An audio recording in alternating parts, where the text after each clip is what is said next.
Hello everyone, happy Women's History Month. Once again, talking about Black women all month.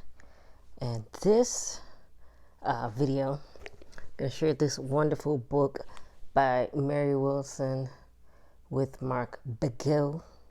It's called Supreme Glamour. As you see my ring light in the camera. But as you can see, I didn't want to dog ear it. If you don't know what dog earring is, it's when you fold the page. So I have all these sticky bookmarks, which are actually Golden Girls themed. So, this book is basically like a history and like an entire history of the Supremes. This is on the inside cover. I think it's a really nice picture of them. So that's it. And then, Mary Wilson, it's a signed copy. May she rest in peace. I want to say she passed away last year. I feel like I was supposed to look that up for the video. But Diana Ross, not unfortunately. I guess unfortunately because we'll never have like a original lineup reunion again because Florence passed away in 1976. And she just passed away. Let me double check. Because I have my handy dandy notebook. Let me double check. I want to say it was recently, but I also thought I saw it was 2020. No, it was last year, February 8th, 2021. So she's the last, Diana Ross is the last original Supreme alive. Please go to the right thing. So I just opened up my notes app and it wanted to be weird. But yeah, I'm going to also, I have a lot that I liked, as you can see.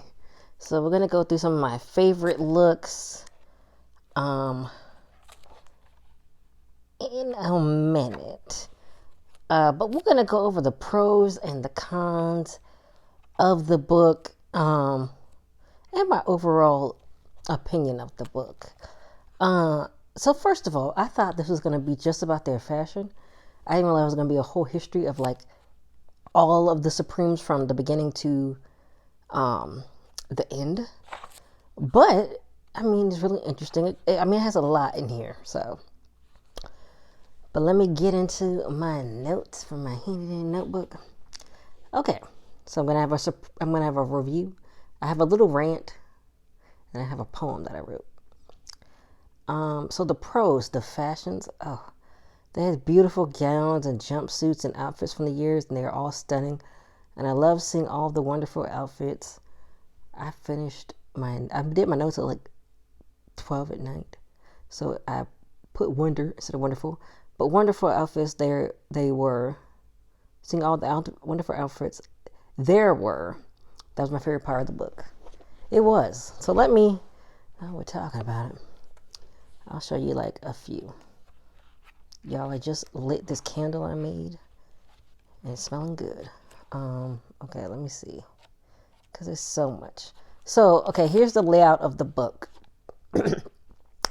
You start off with the history about the girls, their beginnings and stuff. And she breaks down the beginning years, the middle. Oh, did I like this one? Oh, this one is one of my favorites. I actually saved a picture on the internet with them wearing this on my phone. That's one of my favorites. And I could show you like everything. But I don't think this is the one where Diana Ross was in the group. Yeah, it was Mary, Cindy, and Jean. But I love this one too. The 1970s cat suit, kind of thing. So those are some of the pictures. They have a lot. They have a page where it shows everything at a glance. Let me see if I can find it.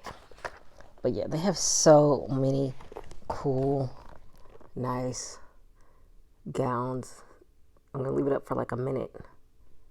Isn't that cool? And then she goes into detail about the designers, the materials made, who wore it, where it was worn. It's just great. So that was my favorite thing about the book.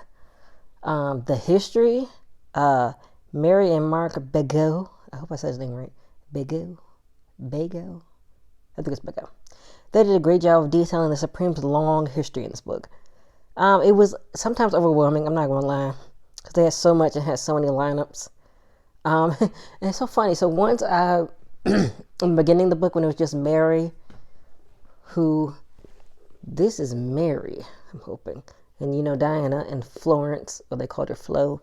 Once I started getting to, differentiate these three apart, then it was like, boom, we have another lineup. So that was a bit of a learning curve for me.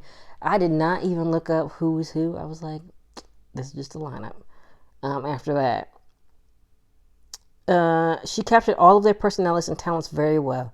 And she was repeatedly honoring Florence and how talented she was.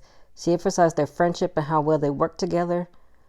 She talks about Florence leaving and feeling stuck in the middle of her friends. She tried to help Florence as much as she could with her trauma from being, I think she was sexually assaulted, and her eventual depression and alcohol abuse. So she does talk about that.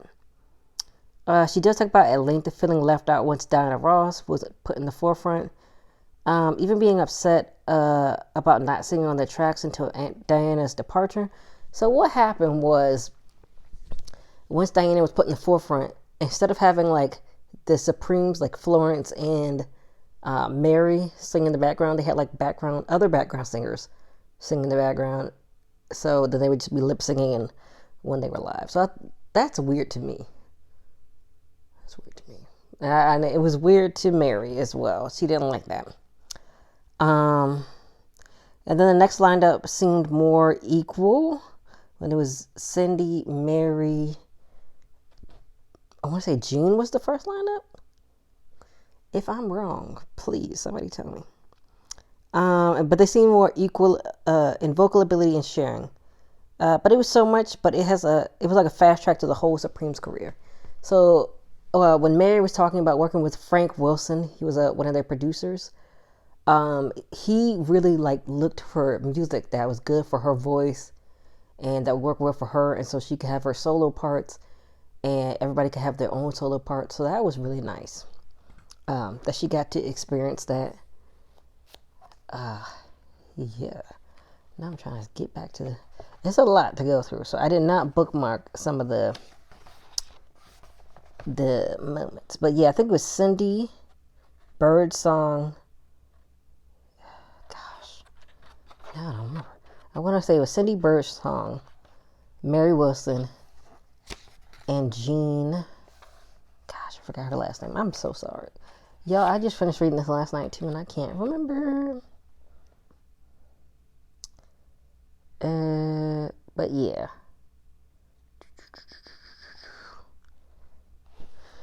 But I'll figure it out, y'all. Because that is important to the story. Okay, so this is when... and then Berry Gordy, at one point, he's like, oh, we'll just get rid of the Supreme. But he kept it going, so... I'm trying to see if she says the lady's full name. I'm sure she said it before. Because she really wanted Jean... Oh, Jean Terrell. There we go. She really wanted Jean, and then... Berry Gordy didn't really like her, but I'm guessing he gave up. Well, Mary Wilson did fight for the people that she wanted, even though she didn't have as much control, obviously, in her group, but she ended up getting, Jean. And then, now I gotta remember the last lineup.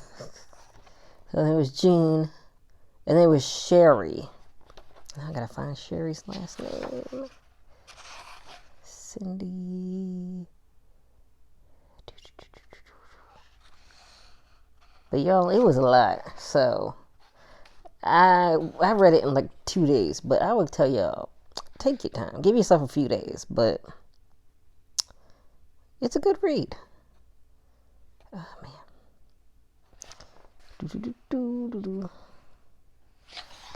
Now I'm trying to remember the lady's name. It was Sherry something. You know what I could do? So I'm trying to look through the book. I'm going to look up. Okay. And then, let me tell you my last thing that I really loved, the pro. The index. I love seeing all of their albums and number one hits in the index because it just puts in perspective how long and successful of a career the Supremes had. And after the lineup changes and Flo and Diana left, they still pushed on, and that's incredible. I feel like it is like, hold on, let me go to it.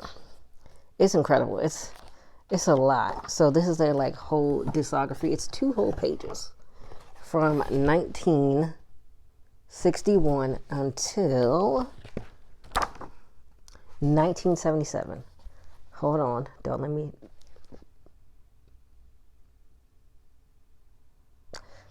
That's 18 years, yeah. 18. That is great. They had like 15 number one hits because I counted last night. I did not count all the singles because I was like, it's a lot. It's a lot of singles. But let me double check. 1, 2, 3, 4, 5, 6, 7, 8, 9, 10, 11, 12, 13, 14, 15, 16, 17 number one hits. Excuse me. They had a lot of albums, including like live albums, their dedication albums, like the Dozer Holland. I hope I said that name right. They sang Rodgers and Hart. They had a few greatest hits. They performed some Broadway stuff. It was a lot. They had albums with the Temptations and the Four Tops. They had a long career. That's 18 years. Let me make sure. 1970. Y'all, I can't do math. I can't find my calendar. I have my calendar and my calculator.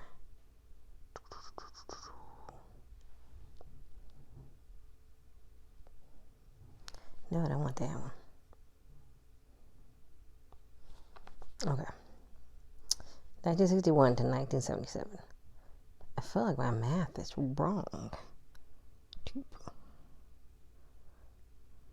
Utilities. It's not under utilities. Let me look it up, y'all.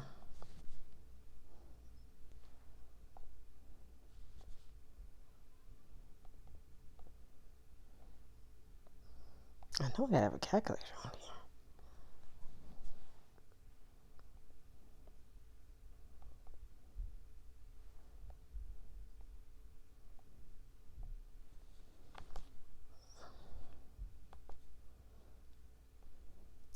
Y'all, I don't know what is going on my iPad. But I definitely know I had it. I hope I didn't delete it. Knowing me. Sounds like something I would do. But, let me see.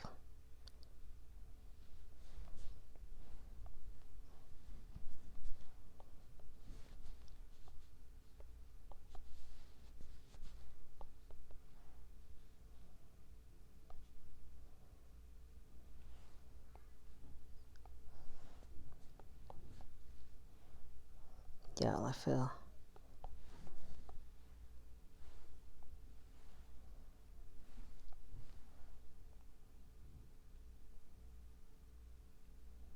Dang. Okay, 16 years. There we go. Can't do simple math. But yeah, that is a long time. I feel like, especially for a girl group, like, and especially to keep having number ones after the lineup changes. Because let me see. They had, because I want to say Diana left in the early 70s. Okay. So they don't say what year the number one singles were, though. But they say that for the albums, though. So they say for the albums, but not the number one hit album. So, but yeah, they had a really long career. So now let's get into the cons. So not much gossip. If you wanted to hear the book and hear the scandal stories of Diana Ross and Berry Gordy, there ain't no details in here. She kind of like mentions it. She mentions it a few times, but it's never like she caught them or she walked in on them. So if you want to read that kind of book, it's not in here. She also mentions her having some like love affairs, but she doesn't go into details. So she does have another autobiography called Dream Girl and the Supreme Faith. My Life is a Supreme. So maybe If you were looking for the juicy details, maybe that'll be more juicy for you. And Diana Ross has her own book. I want to say it's called Song of a Sparrow, something like that. I just put it on my Amazon list. Let me check.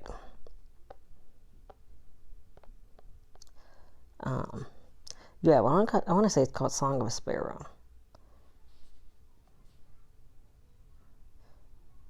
Okay, so I had put that on my list. Let me check. Secrets of a Sparrow. There we go. So maybe they go into more depth with that. But if you were looking for some like real juicy gossip, it wasn't here. Now she did talk about how she felt like alone because Flo was gone, and then Diana was with Berry Gordy all the time, and they're working on her solo career. So it was like, she talks about her own emotions. So I feel like that was good though, to see how she felt, and she felt stuck in the middle, like she had to choose between her friends. Yeah.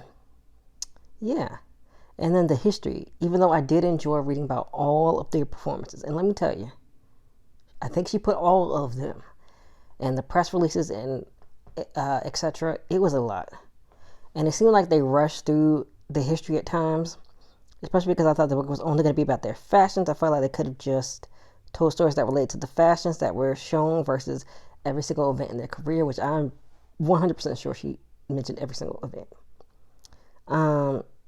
And I said that she mentioned her feelings, but it didn't seem to go as deep as I felt she could have. But then, of course, she has her own autobiography. Maybe it goes into more detail. I do feel like she goes into enough detail that you could tell that she was like, feeling sad and upset that her friends, aren't with her. So, I mean, you could tell like how she felt. Oh, and I also wish I could have learned about her individually outside of the group. But of course, this is not her solo autobiography. It was like her talking about the Supremes overall and their fashion. So that might be something you want to, if you want to know more about her, I would probably read her own autobiography. I'm going to probably try and get it at some point, and Diana's.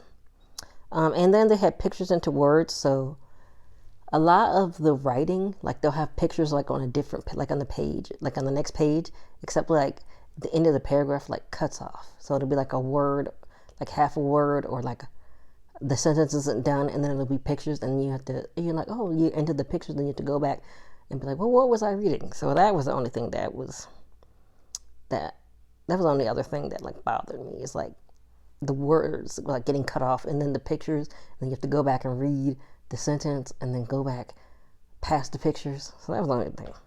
But my overall opinion, I love this book overall. Besides some parts being rushed and some parts not fleshed out for the history. And she did kind of seem to tiptoe around certain things. But maybe in her autobiography, like I said, she'll go over it more. And I felt the overall excitement of all the success they had, and the sadness of Flo and Diana leaving the group and Mary losing her friends. And let me tell you, it is so exciting. And when I say like it is so exciting, like it's like you're there with them, experiencing all of the, going from the talent shows to Motown to, they were the no-hit Supreme. So they're doing everything that they can. Background, they're going from here, they're going there. And then when they finally make it, it's like they're nonstop. It's from show to show to show. Record. This. Press conference. CDs, singles, all of these things. It's like you're in the life with them. It's like bang, bang, bang, bang, bang, bang. And she captures everyone's personality very well. Her own, talking about Flo being the funny one, and Diana being fun, and trying to think how she described Diana. But yeah, just like Flo was like funny and witty, and Diana, like sometimes when they would have things happening, Diana would be in a panic, and Flo was trying to be like having a dry humor about it, and then Mary was in the middle trying to be like the voice of reason to calm everybody down. So that was interesting. I would give this a 9 out of 10, honestly, because it does give a great overview of their careers, and fashion photos are so beautiful, and I love the index with the catalog. And you will learn a lot. Because I didn't realize they had that many lineups. I thought it was just like one after Diana Ross left. I didn't realize it was like two. And then I didn't realize Cindy Songbird left twice. Like she was like, oh, I'm going to stay. Oh, I'm going to leave. And then she came back and she left again. I didn't realize that. So you'll learn a lot. I have a little rant, but I'm going to try and cut it short because I also want to read this poem that I wrote. But basically, I don't think there will ever be a true unedited version of the Supreme story until everyone involved passed away, including Diana Ross and Berry Gordy.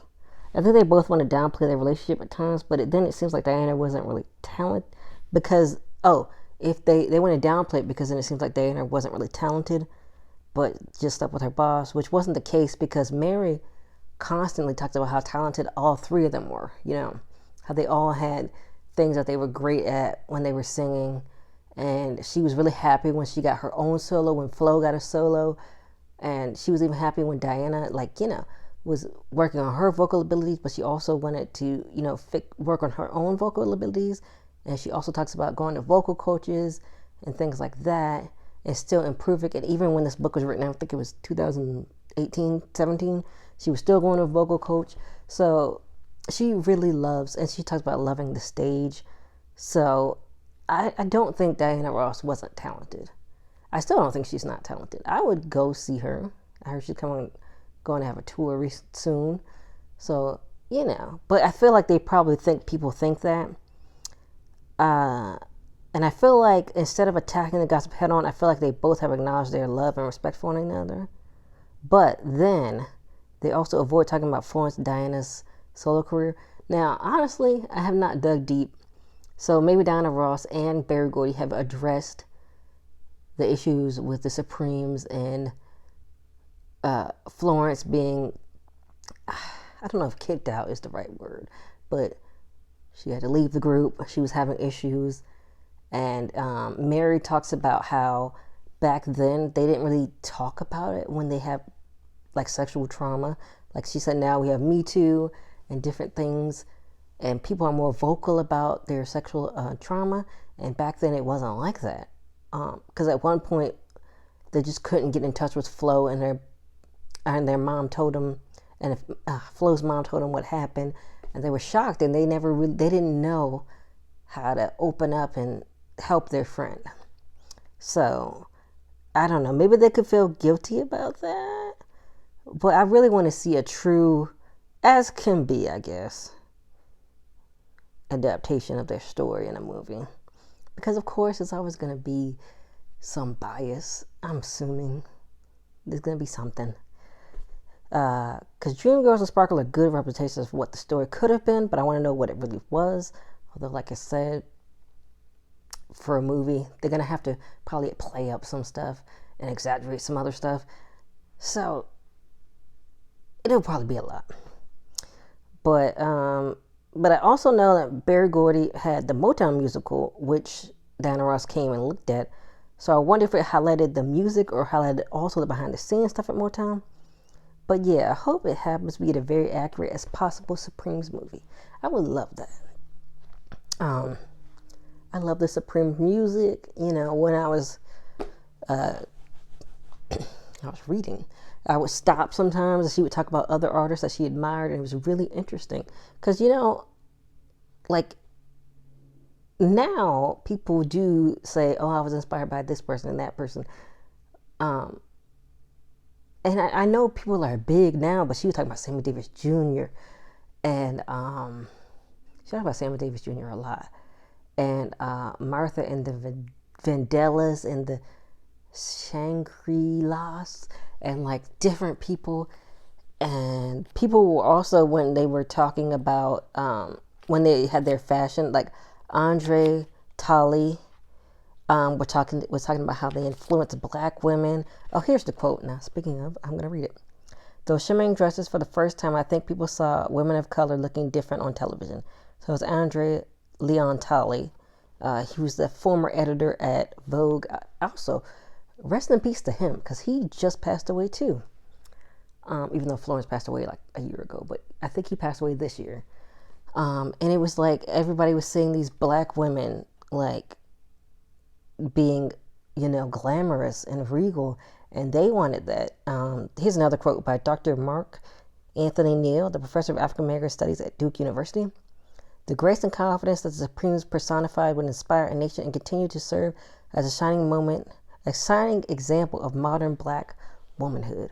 So it was like, I understand, like you can be black woman, you could be glamorous, you could be talented, you could be elegant, you don't have to be the maid in the movies, you don't have to be the bank robber, you can be anything you want, you know what I mean?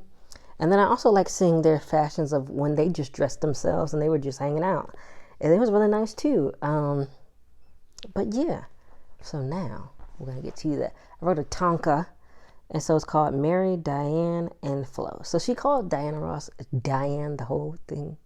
So I know that Diana Ross's like actual name. I'm not sure why they called her Diana Ross. I mean, not Diana Ross. Ross is her last name. I mean Diana. Maybe it was like more hip at the time. But yeah, so they had their last album was called Mary, Sherry, and Jean. Let me double check because I could be wrong. Yeah, Mary, Sherry, and Susie. And Susie, I guess. So see, they had another person. I forgot. It's a lot going on with their arrangement. Basically, Mary, Sherry, and Susie. I hope I said her name right. But yeah, so I want to do Mary, Diane, and Flo. So I wrote it this morning. So here it goes. You were all unique. You were all there for each other. So what happened to your friendship? Was it just greed that took over your young love? Because I don't think it would have never happened that Diana Ross went solo, but I also feel like for girl groups, sometimes I feel like it's kind of like a time limit on the girl group. Sometimes, like with Destiny's Child, I don't know TLC. They all went solo. I think at some point. 3RW. Yeah, I think they all went solo too.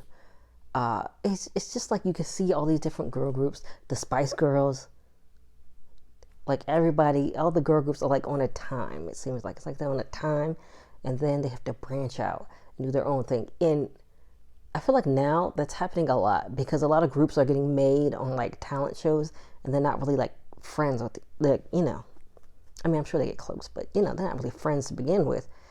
And it just makes me sad that like I know Flo needed help. I 100% believe that she needed professional help, but she just, self-medicated and was dealing with depression. And, it was just, she didn't have the proper psychological help that she needed. And then I'm sure Diana wanted to do, her own thing, wanted to have her own legacy and not be, even though she's in the forefront, Diana Ross and the Supremes, I'm sure she wanted her own name. And then with Mary, I think she did do some solo work. She talked about it a little bit.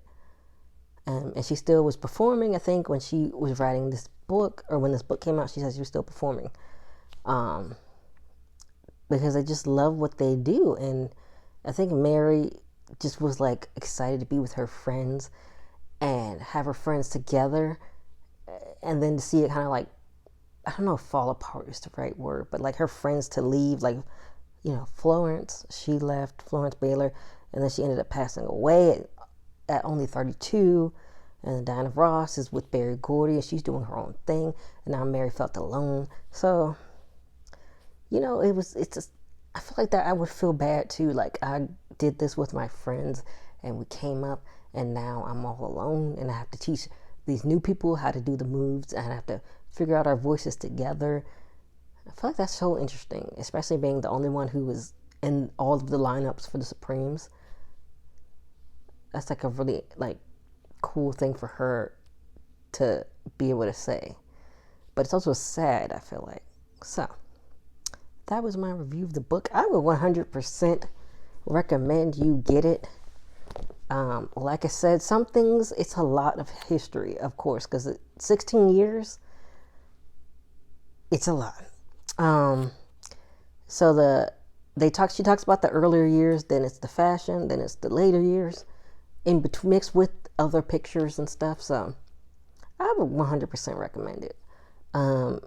If you're like me and you like to bookmark your favorite things, you're gonna have a lot of favorite things, and I really enjoy it. So if you get it, let me know. But yeah, so that is Mary Wilson with Mark Bego, Supreme Glamour. Yeah, so I will see y'all next week.